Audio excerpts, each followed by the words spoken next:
Welcome to DV 101.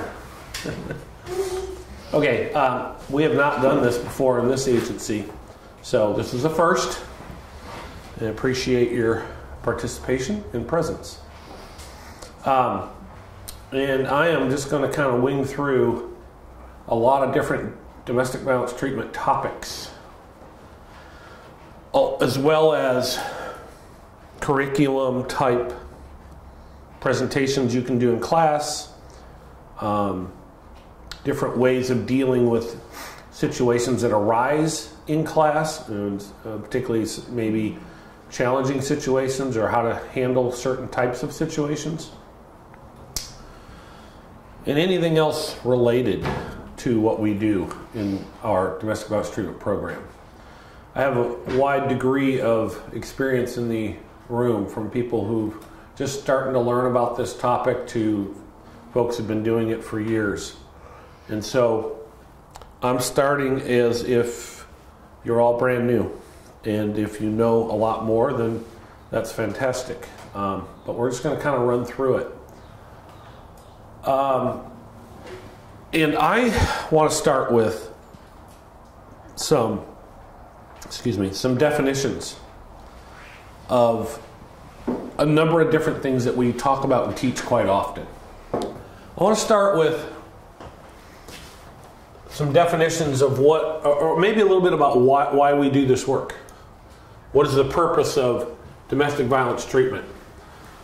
And I think everybody maybe answers that slightly differently, but I think most providers who do this work, most people who do this work, have a common thread. At least I like to believe that's true. It's not always true. That the purpose of the classes we offer, of the men and women we work with in our treatment program, is to provide safety for their families, for the people involved in their lives, and for victims of abuse. That's easily lost. That idea can easily be lost in this work. Even for those of us that completely and wholeheartedly believe that concept and believe that idea, it's not hard to get away from that pretty quickly when you're working with a group. Because the people in your group are going to bring a multitude of other issues that they're dealing with. A multitude of their own unresolved psychological issues, mental health issues, their own unresolved traumas, their own history of stuff, their own insecurities, their own ego issues, their own personality disorders. They're going to bring a whole host of things that are related to, maybe even contribute to, the work we're doing. But it's easy to get lost in that single concept that the purpose of this work, first and foremost, primarily, is to help the people that are in our groups become less abusive and less controlling. And I'm going to describe why I use the word controlling here in just a moment. Okay, so the goal is to reduce abusive behavior. So I wanted to start out by defining what is abusive behavior. Any behavior that could cause physical or psychological harm to another person.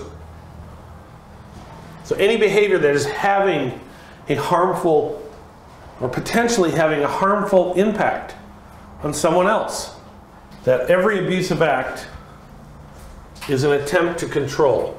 Any behavior that attempts to put power over someone or take away their choice.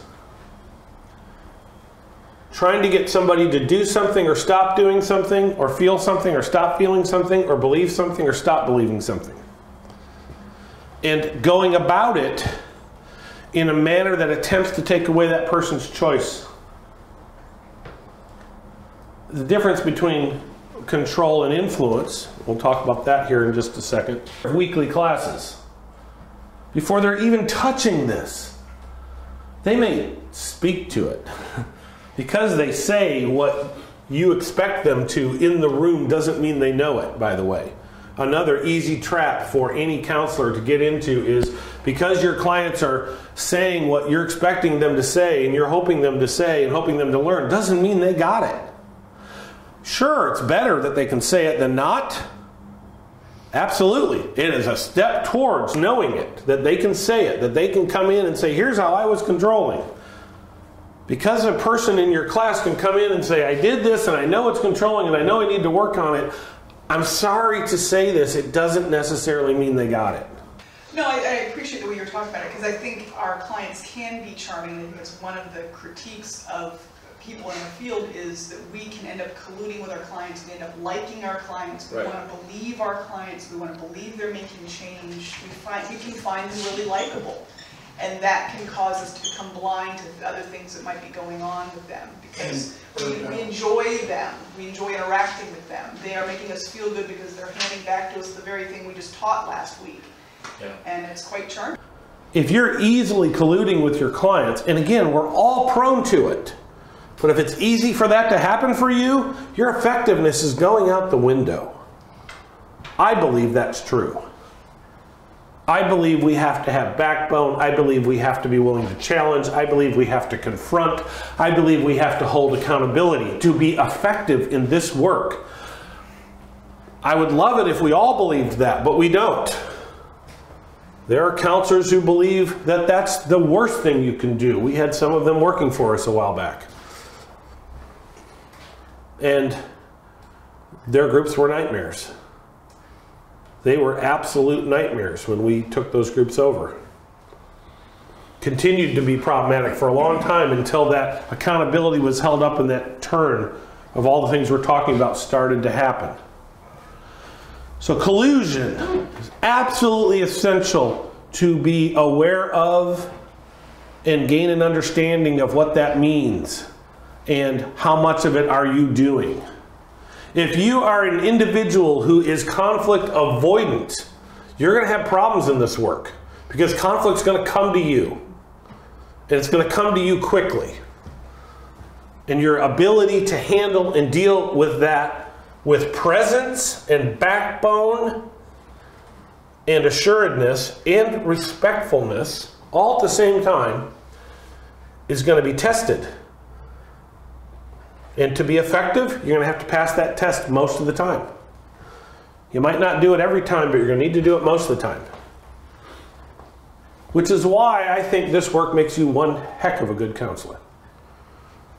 This work will inform your ability to work with difficulty, to work with relationships, to work with challenge, to work with a whole host of stuff. A whole host of below the surface emotions, and on and on and on. It's incredibly informative, or formative work, let's put it that way. It's incredibly formative work for any counselor to work with. So we got program tools. I'll draw this little diagram on the wall here. This is what I believe. This is something I came up with. It may not be right, but it seems to be. It's likely it is, but might not be. So I like to draw this big circle. And what's in here is our need for support, affection, love, nurture, and I use nurture because I didn't want to try to spell nurturement. I'm sure I spelled that wrong. Nurturement, if you will. Closeness, intimacy, and on. You get the idea here. Where do women get this? From each other. From each other. Where else? Friends. Friends. How about family? Family. Oprah. Yeah. Maybe their partner on occasion, if they're lucky. Maybe their kids even. Oh yeah. Okay? So there's a lot of pillars. Now, not every woman knows how to do all these, and women can have these problems too. I'm not saying they don't. I'm saying culturally, they're given more permission to have this experience with a wider group of people than men do. Where do men get this? Put all this over here. Where do men get this? Wives. Thank you. And that's it. That's it. This is what our culture says men are supposed to take this huge boulder of need and put it on her shoulders.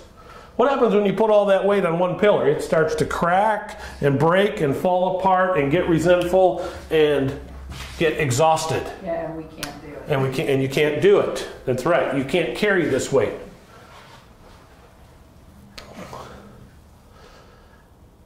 Men need to learn how to do this.